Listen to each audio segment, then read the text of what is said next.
FPL 인터넷 191회 오늘부터 재개된 코너로 출발해 보겠습니다. 국내외 하키 뉴스를 간략히 정리해보는 순서인데요. 먼저 국외 뉴스부터 보겠습니다. NHL 소식이네요. 템파베이 라이트닝이 리그 전체 1위를 확정을 18일 날 지었습니다. 네, 쉼없이 달려왔던 템파베이 라이트닝의 올 시즌이었는데 아주 일찌감치 전체 1위를 확정지었어요. 예, 뭐 프레지던트 트로피라고 불리죠. 이제 리그 전체 승점 1위 팀에게 주어지는 상인데 구단 사상 처음으로 리그 전체 1위를 확정이 지었네요. 예. 최고의 시즌인 걸 또 보여줬고요. 73경기 만에 1위를 확정을 지었습니다. 예. 근데 이게 85년, 86년 이후로 한정을 하면은 95-96 시즌 디트로이트의 71경기 이후로 빠른 페이스라고 하네요. 야, 거의 23년 만에 빠른 속도로 달성한 기록이에요. 예, 이 바로 아래는 이제 2001년, 2002년 스탠리컵 우승한 디트로이트 레드윙스 74경기가 있고요. 그리고 최근 역사상 제일 좀 셌었던 팀이라고 하면 또 15-16 워싱턴을 들 수가 있는데 그 워싱턴조차 75경기가 걸렸습니다. 근데 2경기 이제 먼저 달성을 했고요. 득실 마진이 플러스 100입니다. 아, 대단합니다. 여기서 템파베이 올 시즌은 뭐 그렇죠. 중간에 위기 한 번 없었던 것 같아요. 한 번도 위기가 없었고요, 사실상. 네. 저는 많이 일찍 말씀을 드리지만 제 생각에는 올해 템파베이가 굉장히 동부를 그렇게 어렵지 않게 플레이오프에서도 제압할 수 있다라고 생각을 합니다. 네. 문제는 결승에서 서부를 누구를 만나느냐인데 네. 요거 하나가 변수일 정도로 오늘 보스턴과의 경기에서도 4대2로 지고 있다가 3피리어드 3골 넣어서 역전승을 거뒀어요. 이야. 저는 아까 녹음 그런데 들어오기 전에 보스턴이 전체 2위입니다.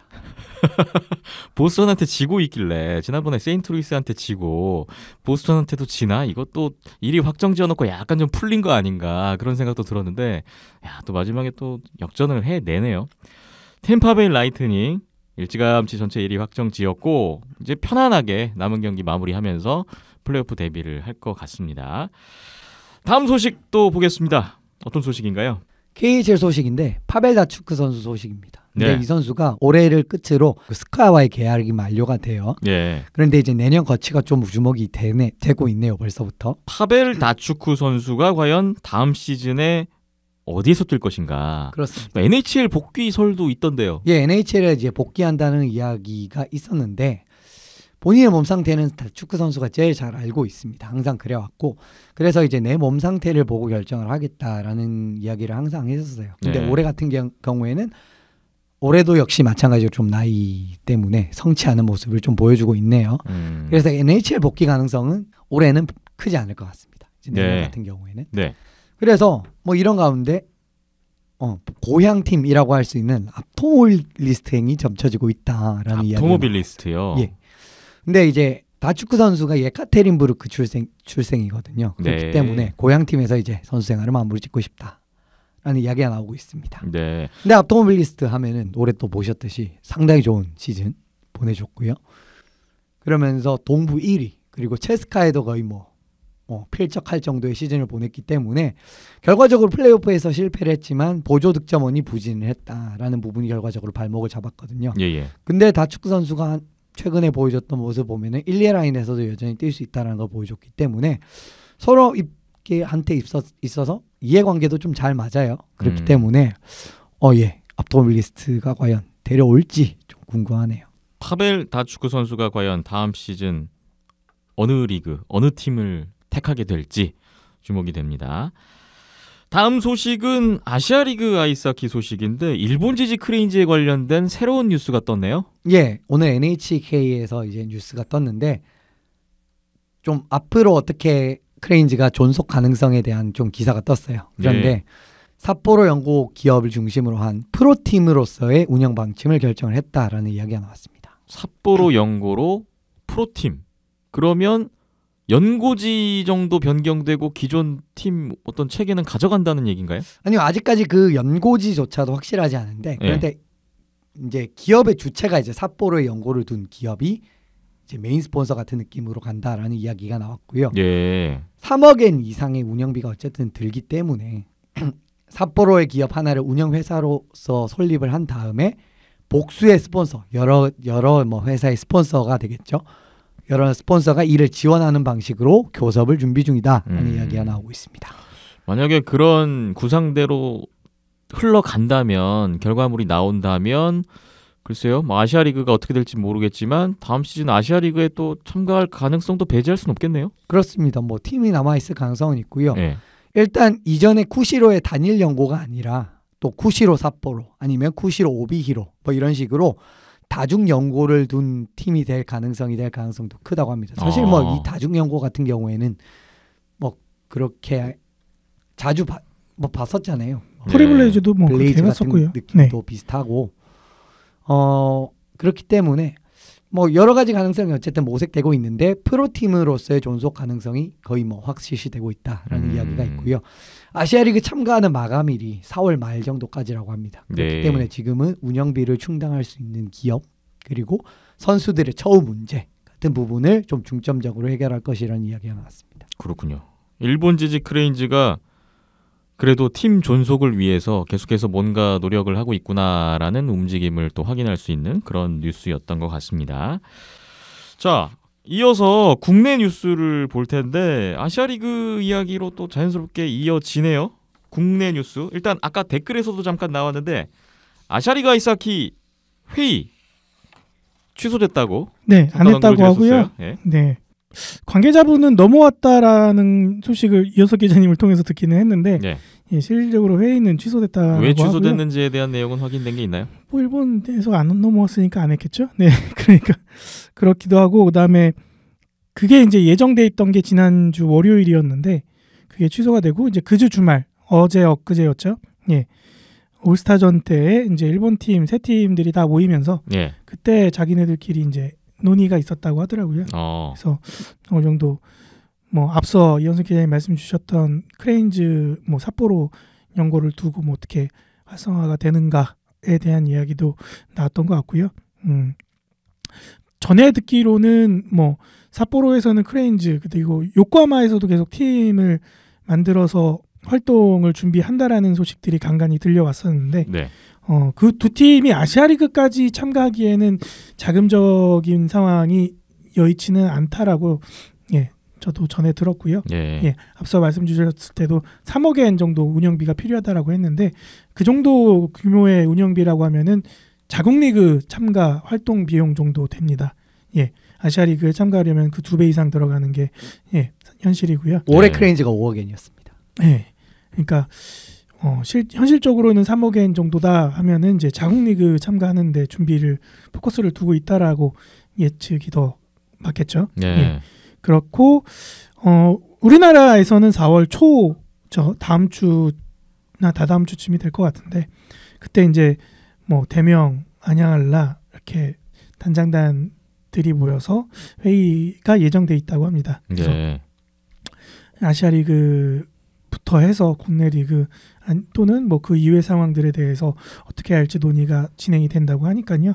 그러면 일본은 일본대로 모여서 한번 이야기를 나누고 국내는 국내끼리 모여서 이야기를 나누고 그러고 이제 모여서 자기네들의 되는데. 입장을 서로 주고받으면서 판을 깨거나 아니면 유지를 하거나 하겠죠. 4월 달쯤 결정이 될 것 같고. 네. 그러네 4월 말 아까 말씀 주셨죠? 팀 등록이. 그렇죠. 예, 근데 아시아리그 히어로즈 그 이벤트가 생각보다 크게 열린 것 같은 게 IIHF 회장인 르네파 대회장이 왔더라고요.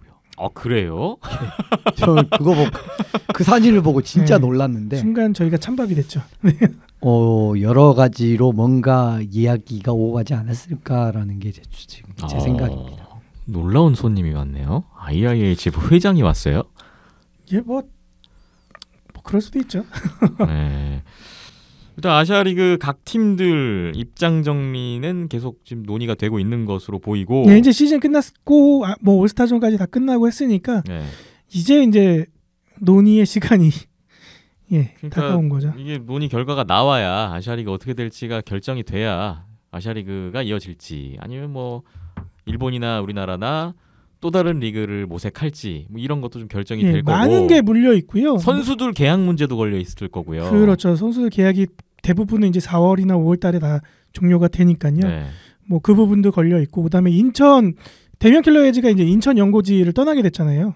그래서 대면 킬러헤즈의 연고지가 어디로 결정이 되느냐도 일단은 아시아리그가 어떻게 되느냐에 따라 결정이 되지 않을까. 뭐 그거에 따라서 뭐 결정지 연고지가 바뀐다 이게 아니라 예, 결정 순서를 둬야 되는데 일단은 그렇죠. 예, 아시아 리그를 할 때, 예, 먼저죠. 국내 리그를 할 때, 다른 리그를 할 때에 따라서 연고지가 달라질 수 있죠. 충분히. 아니요, 그거에 따라서 달라진다라기보다 네.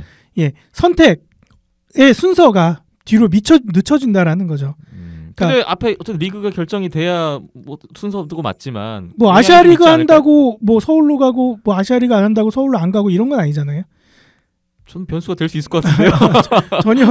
전혀 그거랑은 상관없이 일단은 순서상으로 일단은 예, 리그가 어떻게 되는지 결정이 돼야 그 다음에 뭐 연고지를 포함해서 선수단 구성하는 부분들도 뭐 안양알라나 대면킬러 LG나 진행이 되지 않을까라는 생각이 들고요. 네. 그 사이에 또 안양알라는 2군 훈련 시작됐다고 예, SNS 통해서 올라왔더라고요. 그래서 뭐 조금씩 뭐 움직이고는 있으나 아직까지 그렇게 반길 만한 소식들은 아직 나오는 게 없어서 네. 조금 더 기다려봐야 될 것 같습니다. 어쨌거나 4월 안에는 모든 게 다 정리가 돼야 하는 상황인 것 같고요. 예, 그 안에 답이 나올 것 안 같습니다. 되고요. 네, 그렇죠. 모든 게 다 정리되는 건 4월 안에 판가름이 날 것 같습니다. 그리고 국내 뉴스 더 있습니다. U리그 대학 선수들의 리그가 바로 또 개막을 했어요. 예, 뭐 지난 시즌에는 가을쯤에서 개막을 했는데 올해는 일찍 개막을 했죠. 3월. 예, 문제는 일찍 개막만 하고 중간에 텅 빈다라는 게 가장 안타까운 점이고요. 2019 시즌 3월에 개막을 했는데 뭐 이번 그 2019 시즌은 일정이라든지 규모가 어느 정도 되는 건가요? 나온 게 없습니다. 정확하게 나온 게 없고요. 네. 일단 3월 일정만 나왔어요. 3월 일정만요? 네. 그리고 3월 이후에 일정은 없더라고요. 그래서 왜요? 아니 리그가 시작됐는데 리그가 뭐 이렇게 한 시즌 꾸준하게 몇 경기인지 예, 뭐 이런 게 없다고요? 예, 지금? 꾸준하게 없고 예, 다 이렇게 뒤로 밀려 있더라고요. 그래서 정기전 이후에는 아마 예, 지난 시즌처럼 진행이 될 것 같고, 그러니까 이게 그거예요. 말이 유리그지. 유리그 생기기 전에 저희 대학 경기들 보면은 3월달에 대학 선수권 하고, 그 다음에 정기전 지나서 코리아 리그 하고, 그다음에 유한철배 하고, 그다음에 종합 선수권 하고 이랬었잖아요. 예. 예, 그거랑 똑같아요. 그게 이제 그냥 유리그로 바뀐 거고 유리그 3월에 하는 건 대학 선수권 그게 그거예요. 예. 근데 경기 수는 더 줄었어요, 또. 3월 한 달 동안 7경기밖에 안 하고요. 총 7경기. 네. 팀당 7경기 아니고 총 네. 7경기. 뭐 경희대는 한 게임밖에 안 하고 네. 뭐 다른 팀들은 뭐 두세 게임씩 하고 이런 현재 수준이고 네. 일단은 4경기가 벌써 지난 주말 강릉에서 치러졌습니다. 네. 그래서 연세대는 한양대한테 6대2, 광운대한테 5대1 해서 2승을 거뒀고요. 고려대는 광운대한테 3대2, 한양대한테 4대1 이렇게 승리를 하면서 2승씩 확보를 한 상황이고 예. 이제 오는 28일 목요일에 광운대학교 아이스링크에서 한양대학교, 광운대학교, 그 다음에 3월 29일 금요일이죠. 고려대학교 아이스링크에서 연세대, 고려대 경기가 예정이 돼 있습니다. 경희대는 경기가 없네요. 경희대는 한 경기, 광운대하고 한 경기, 네. 그게 다예요. 여러 가지로 답답한 부분들이 많이 있는데 그러니까 시즌 개막하는 3월은 맞는 것 같습니다. 학기가 3월에 시작하니까. 네. 근데 그것도 모르겠어요. 1학년들 입학하고 3월 몇 주나 지났다고 그걸 하는 것도 저는 웃기다 생각을 하고요. 근데 뭐 대학 리그가 이제 장기전으로 간다고 보면 3월부터 하는 게 저는 맞다고 그게 생각해요. 맞죠. 맞긴 하죠. 학기 끝날 때 시즌 끝나야 예, 되고. 3월부터 해서 네. 12월달 기말고사 기간에 끝나는 게 맞죠. 네. 예. 근데 글쎄요. 중간에 텅 비게 또 한 3, 4개월 또 쉴 텐데 이렇게 하는 것도 이해가 안 되고 경희대는 선수 없다고 한 경기밖에 안 뛰는 것도 이해가 안 되고 네, 여러 가지로 좀 이해 안 되는 투성이고 어디 가서 경기 홈페이지도 없고 대회 홈페이지도 없고 해서 경기 결과를 볼 수 있는 그런 창구도 없고요. 기록지 확인은 더 두말할 것도 없고요. 예. 경기 영상 어디서 볼 수 있는 것도 없고요. 저희가 찍으러 가면 좋은데 뭐 찍지 말라고 하니까 그것도 어쩔 수가 없고요. 예, 여러 가지로 답답한 상황인데 블로그에 이제 기사 형식으로 경기 결과가 올라왔더라고요. 그래서 그거 보고 말씀드리는 거고요. 각 대학교 측에서 아니요, 운영하는 건가요? 대학 총장 협의회 해가지고 이제 네. KUSF 블로그가 있는데 네. 그쪽에 이제 대학생 기자단들이 있거든요. 거기에서 이제 뭐 여러 종목들 경기 결과들이 올라오는데 그걸 통해서 저도 알았고요. 네. 경기 일정 3월 일정은 대한아이스하키협회 홈페이지에 공지사항에 올라와 있습니다. 그거 참조하시면 될 것 같고요. 방송 나갈 때쯤이면은 2경기 남았을 때라. 네. 근데 이제 많이들 주목하시는 경기가 3월 29일 날 있을 고려대에서 있을 연세대 고려대 경기가 많이 주목이 될 테고 네. 여기 이제 어떻게 보면은 올해 들어 처음 라이벌전 갖는 거니까 뭐 시간 되시고 하시는 분들은 저녁 7시 경기니까 가셔서 또 이 두 팀 또 경기력을 또 살펴보시는 것도 좋을 것 같습니다. 대학교 선수들의 유리그 2019 시즌이 개막했습니다. 네. 앞으로 추후 일정이 어떻게 될지 또 기다려보겠습니다. 마지막으로 아이스하키 동호인 연맹 대회 개막 소식도 있습니다. 예. 온도스포츠 그리고 비하인드넷은 이 정도까지 다룬다라는 걸 보여드리기 위해서 실제로 동호회 활동하시는 청취자분들이 꽤 많은 걸로 알고 있습니다. 꽤 많고요. 동호회 대회가 올해로 이제 아이스하키 동호회 연맹 대회라고 명명된 대회로는 이제 올해가 2년째인데요. 네. 그 전에 이제 뭐 서울 협회 대회 뭐 여러 가지 이름들로 생활체육 대회 뭐 이런 식으로 여러 가지 이름들로 해서 좀 오랫동안 지속돼온 리그인데 수도권 권역 안에 있는 42개 팀이나 참가를 하게 되고요. 예. 6개 팀씩 1부 12개 팀, 남부 북부 6개 팀에서 12개 팀이고 2부부터 6부 리그까지 있습니다. 그래서 6개 팀씩 참가를 하게 되고요. 총 경기 수가 360경기더라고요. 네. 아시아 리그보다 훨씬 많죠? 42개 팀, 네. 360경기. 네.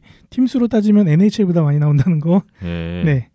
그리고 참가 연령대가 10대부터 어르신들까지 해서 남녀노소 남자 여자 따로 안 하고 다 한 팀에서 뛰고요. 네. 누구나 참가 가능한 대회다 보니까 등록 선수만 1,020명이더라고요. 와. 그래서 이 정도 규모면은 단신에 포함돼도 되지 않을까 싶어서 디비전도 여러 개고. 우리나라 어느 아이스하키 대회 중에서도 이 정도 규모를 갖춘 대회가 없다 보니까 네. 프로 대회나 뭐 아마추어 대회 포함해서 그래서 소식을 전해보고요. 3월달 이미 경기들은 이제 디비전별로 시작한 데도 있고 아직 안 한 데도 있고 하는데 3월달부터 시작을 해서 보통 팀당 뭐 월 한 2게임, 3게임 이렇게 잡혀서 하는 것 같더라고요. 네, 그렇게 되면 팀당 한 10경기 나오나요? 그렇죠. 6개 팀씩 디비전에 속해 있으니까 네. 홈앤어웨이식으로 해서 팀당 10경기를 치르게 되고 이렇게 해서 거기에서 승강제가 이루어지죠? 1, 2위 팀이 이제 챔피언 결정전을 치르게 네. 되고 네. 뭐 1부 리그 같은 경우에는 플레이오프가 따로 있는 걸로 알고 있고요. 그렇게 돼서 우승팀은 뭐 승격, 최하위 팀은 강등인데 아직까지는 이제 대회가 이제 좀 갖춰지고 있는 대회다 보니까 디비전은 나눠져 있지만 디비전 간의 팀 간의 그런 실력 차이는 크게 없습니다. 그리고 또 하위 디비전에 있지만 또 굉장히 잘하는 팀이어서 막 씹어먹고 뭐 이런 신생팀들도 있다 보니까 어느 정도 디비전 조절은 매년 되는 것 같고요. 좀 자리를 잡히고 나면은 승강제도 좀 더 치열하게 이루어지지 않을까 예상은 하고 있습니다. 뭐 이렇게 팀 수가 많으면 토너먼트 해서 FA컵처럼 디비전에 관계없이 한번 붙어보는 그런 이벤트성 대회도 있으면 재밌겠다라는 생각도 듭니다. 그렇죠. 아직까지 이제 선수 출신들 뭐 실업팀 선수나 대학 선수 출신들이 뛰는 디비전은 없거든요. 네. 근데 디비전은 충분히 만들 수가 있는데 참가하는 팀이나 선수가 없다 보니까 안 되고 있는데 뭐 그렇게까지 갖춰지게 된다면은 말씀 주신 것처럼 밑에서부터 이렇게 토너먼트로 1부에서 해서 몇 팀, 2부에서 몇 팀 이렇게 해서 한 32강 뽑아서 한번 붙는. 그렇죠. 그렇게 일본이 지금 그렇게 하고 있잖아요. 그래서 그런 그림이 갖춰지면은 좋죠. 절대적인 피라미드 구조네요. 살펴보니까. 아니 이게 아시아 리그보다도 훨씬 더 아시아 리그 몇 배인데요, 이게. 네. 그렇게 해서 2019년 제2회 아이스하키 동호인 연맹 대회가 진행된다는 소식까지 전해드렸고 박힘찬 PD님도 또 역시 참가를 해요. 네. 몸으로 직접 부딪혀서 또 소식을 계속 기다려보겠습니다. 작년에 이제 4부 리그에서 준우승을 했고요. 올해는 3부 리그에 참여를 하게 됐습니다. 네, 계속해서 이 소식도 기다려보겠습니다. 이렇게 오늘 국내외 하키 뉴스 살펴봤고요. 앞으로도 쭉 이런 식으로 주요 뉴스를 저희가 좀 뽑아서 정리해서 전달해드리는 시간을 이어가도록 하겠습니다. 지금 뭐 이제 점점 해외 국내 할 것 없이 하키 뉴스들이 떨어져가는 시기이긴 한데요. 네. 일단은 NHL이 이제 플레이오프 뭐 스탠리컵 진행이 되면 또 계속 뉴스거리들이 나올 곧 테고. 있으면 세계 선수권 대회 네, 하잖아요. 세계 선수권도 있고 하니까 예 이제 보릿고개라 하면 이제 5, 6월 달이 되겠네요. 그래서 그때 가서는 뭐 동호인 대회 소식이라던가 여러 가지 또 구단 또 준비되고 있는 상황들 이런 상황들도 예 취재를 해서 같이 공유할 수 있도록 하겠습니다. 알겠습니다. 비하인드 넷 잠시 후에 이어갑니다.